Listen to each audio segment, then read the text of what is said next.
Hey everyone, these are some healthy tips for today from Healthy Facts. We're diving into 6 natural remedies to help you beat the common cold.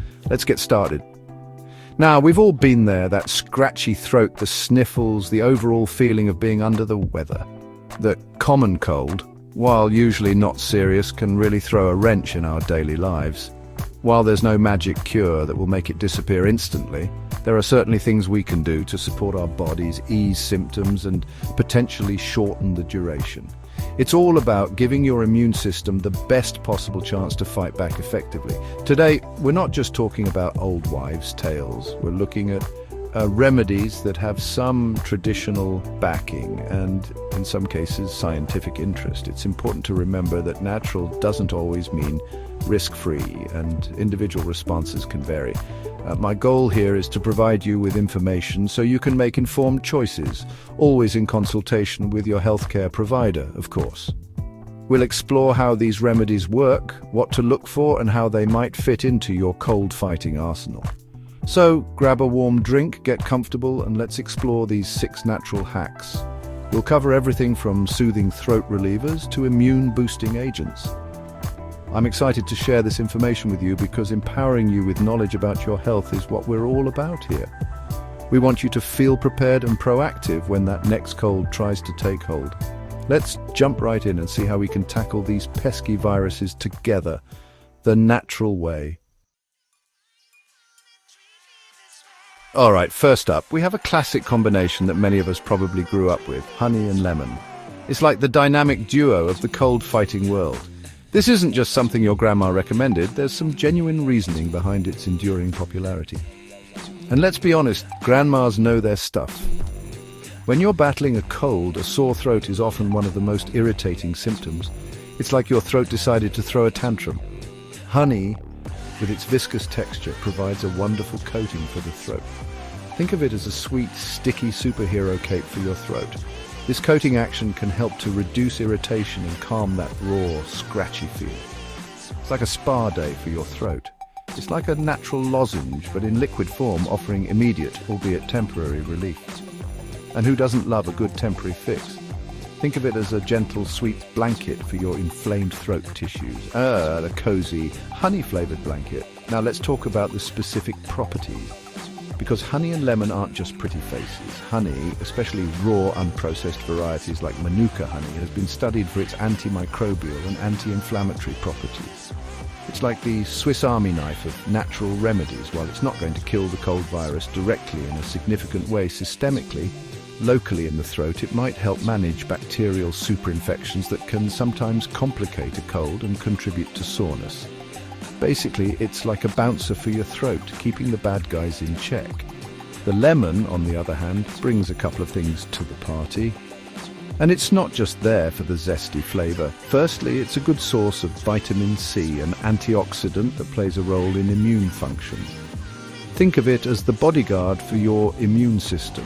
While a squeeze of lemon in your tea won't be a megadose, every little bit helps support your body's defenses. It's like giving your immune system a little pep talk. Secondly, the acidity of lemon can help to break up mucus, potentially making it easier to clear. Because nobody likes feeling like a human mucus factory. To prepare this, it's super simple. Just mix a tablespoon or 2 of good quality honey with the juice of about half a lemon into a mug of warm water.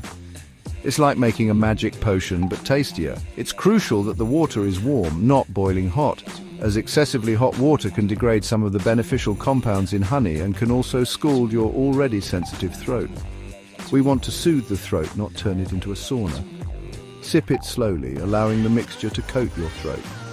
Think of it as a slow dance for your throat. Many people find this particularly comforting before bed, as it can help to reduce nighttime coughing. Because nobody wants to sound like a barking seal at 3 a.m.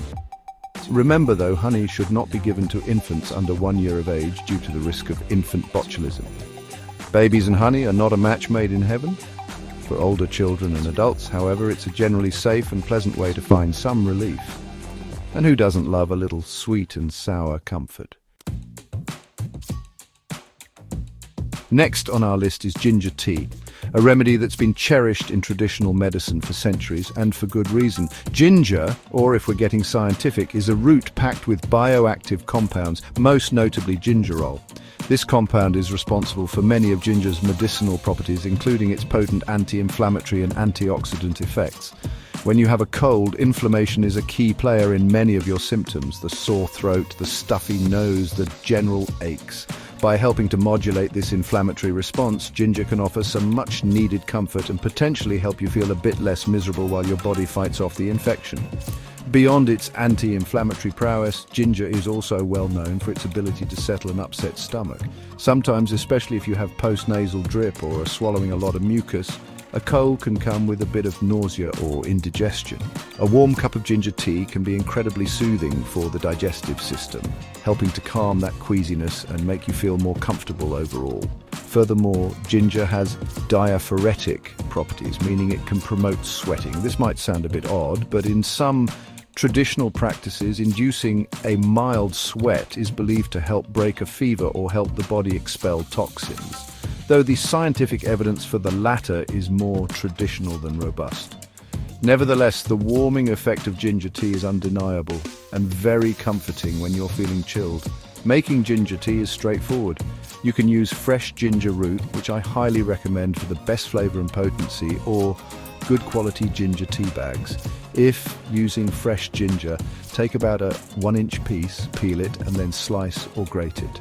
Add it to a cup of hot water and let it steep for about 5 to 10 minutes, depending on how strong you like it. You can add a little honey or lemon to it as well, creating a powerhouse combination we've already discussed. The steam from the hot tea can also help to clear nasal passages, providing an extra benefit. It's a warming, spicy, and invigorating drink that can really help you feel like you're actively doing something good for your body when you're down with a cold. Let's move on to a very popular herbal remedy, especially when it comes to colds and flu echinacea. You've probably seen it in health food stores or pharmacies, often touted as an immune booster. Echinacea is a group of flowering plants in the daisy family and several species, primarily, and have been used for their medicinal properties. The traditional use of echinacea dates back to Native American medicine, where it was employed for a variety of ailments, including infections and wound healing. The primary way echinacea is thought to work is by stimulating the immune system, helping your body to more effectively fight off pathogens like cold viruses. How exactly does it rev up your defenses? Well, research suggests that echinacea may increase the production and activity of white blood cells, including macrophages, which are cells that engulf and destroy invading microbes, and natural killer cells, which target virus-infected cells. Some studies also indicate that it can modulate cytokine production. These are signaling molecules that play a crucial role in the immune response. The idea is that by taking echinacea, particularly at the first sign of a cold, you might be able to give your immune system an extra edge, potentially reducing the severity or duration of your symptoms. It's like calling in reinforcements for your body's internal army. However, it's important to note that the scientific evidence for echinacea is somewhat mixed.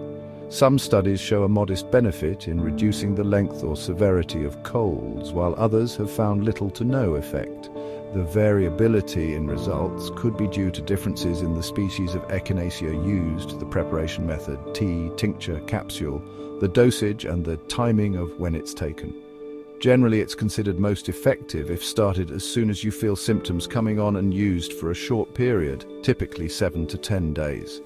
People with autoimmune diseases or those on immunosuppressant medications should be cautious and consult their doctor, as stimulating the immune system might not be advisable.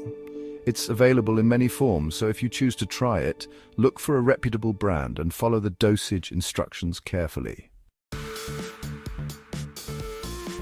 Chapter 4. Garlic, the pungent protector. Our next natural hack might make your breath a bit pungent, but its potential health benefits are hard to ignore. We're talking about garlic, as it's known botanically, has been revered for both its culinary and medicinal uses for thousands of years across many cultures. The key to garlic's power lies in its sulfur compounds, particularly allicin. Allicin is not present in intact garlic. It's formed when garlic is crushed or chopped. and it's responsible for that characteristic strong aroma and many of garlic's therapeutic effects. This compound has demonstrated significant antimicrobial, antiviral and immune-enhancing properties in laboratory studies, which is why it's often brought up in discussions about fighting infections like the common cold.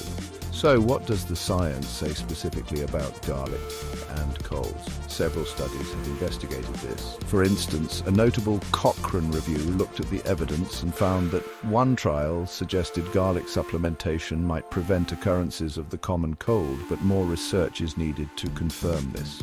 Another study published found that volunteers who took a garlic supplement daily for 12 weeks between November and February experienced fewer colds than a placebo group. And when they did get a cold, the duration of their symptoms was significantly shorter. While these results are promising, the overall body of evidence is still developing, and larger, more robust trials are needed to make definitive claims. To potentially reap the benefits, many proponents suggest consuming raw garlic, as heat can deactivate allicin. Crushing or chopping a clove or two and letting it sit for about 10 to 15 minutes before consuming allows for maximum allicin formation. You could mix it with a bit of honey or incorporate it into a salad dressing. If raw garlic is too intense for you, garlic supplements are available, often in odorless forms, which aim to provide a standardized dose of allicin or its precursors. As always, it's worth noting that garlic can interact with certain medications, particularly blood thinners. So if you're on any medication or have a bleeding disorder, it's crucial to talk to your doctor before significantly increasing your garlic intake or starting supplements. Chapter 5. Elderberry syrup, a traditional immune support. Let's talk about elderberry syrup, a remedy that has gained considerable popularity in recent years, especially during cold and flu season. Elderberries are the dark purple berries from the tree, and they have a long history of use in folk medicine for treating infections.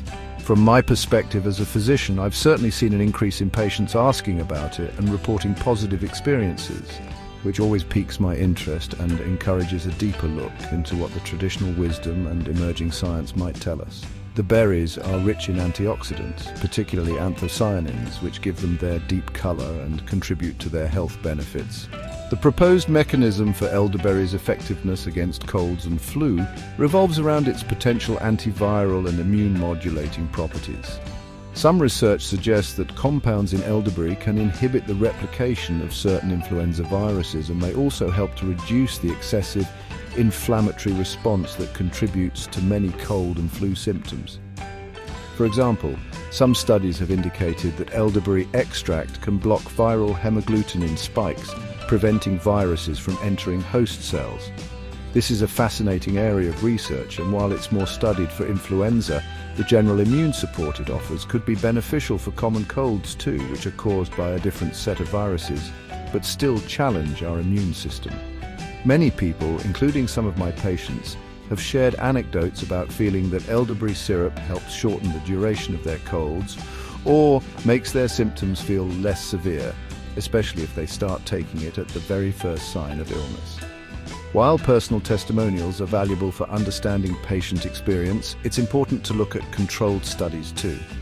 Some clinical trials, though often small, have shown promising results, suggesting elderberry may reduce the duration and severity of flu-like symptoms. It's typically available as a syrup, lozenge or gummy. It's important to use products made from cooked elderberries, as raw or unripe berries, as well as other parts of the plant, can be toxic. As with any supplement, choosing a reputable brand and discussing it with your doctor is always a good idea, especially for children or if you have underlying health conditions.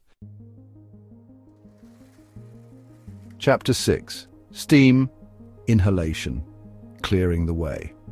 Finally, let's discuss a simple yet often effective method for symptom relief: steam inhalation. This isn't about curing the cold itself, as it doesn't directly fight the virus, but it can make a significant difference in how you feel while your body is doing the hard work. When you have a cold, your nasal passages and airways can become congested and inflamed, leading to that frustrating, stuffy nose, sinus pressure, and sometimes a dry, irritated cough. Steam inhalation works by introducing warm, moist air into your respiratory tract. This moisture can help to soothe irritated nasal passages and airways, making them feel less dry and scratchy. The primary benefit of steam is its ability to help thin out mucus. Thick, stubborn mucus is a hallmark of a cold and can contribute to congestion, sinus pain, and even earaches if it blocks the eustachian tubes. The warm, moist air from steam helps to liquefy this mucus, making it easier for you to blow your nose or cough it up and out. This can provide immediate relief from that feeling of being completely blocked up and can help your sinuses drain more effectively. Think of it like a gentle internal rinse for your airways, helping to clear out the gunk and reduce that feeling of pressure and discomfort. It's a very direct way to address some of the most bothersome local symptoms. There are a couple of ways to do steam inhalation. You can use a commercial steam inhaler or vaporizer, or you can go the simple route. Carefully pour hot, not boiling water into a bowl. Lean over it, being cautious not to get too close and burn yourself, and drape a towel over your head to trap the steam. Breathe deeply through your nose for about 5 to 10 minutes. Some people like to add a few drops of essential oils like eucalyptus or peppermint for an added sense of clearing, but be cautious with these as they can be irritating for some individuals, especially children. The effectiveness of steam inhalation lies in its simplicity and its direct action on the affected areas, providing comfort and helping your body's natural clearing mechanisms work a bit better. There you have it, folks. 6 natural ways to help you fight off the common cold. Remember, always consult with your healthcare provider before trying new remedies. Stay healthy and see you next time. We've covered some fantastic options today, from the soothing qualities of honey and lemon to the immune-supporting potential of echinacea and elderberry, the pungent power of garlic, the warming benefits of ginger, and the simple relief of steam inhalation. Each of these approaches offers a unique way to support your body and manage those uncomfortable cold symptoms. The key takeaway here is that while these natural remedies can be valuable tools in your wellness kit, they are generally most effective for symptom relief and supporting your body's natural healing processes. They aren't miracle cures and a foundational approach to health. Good nutrition, adequate sleep, stress management, and regular hand washing remains paramount in preventing illness in the first place. Think of these remedies as helpful allies that can make your journey through a cold a little more bearable and potentially a bit shorter. I hope this discussion has been informative and empowers you to make choices that feel right for you. Don't forget to like this video if you found it helpful, subscribe for more health content, and hit that notification bell so you don't miss our next one. Share your favorite natural cold remedies in the comments below. I always love hearing from you and learning what works for our community. Thanks for watching, everyone, and take care.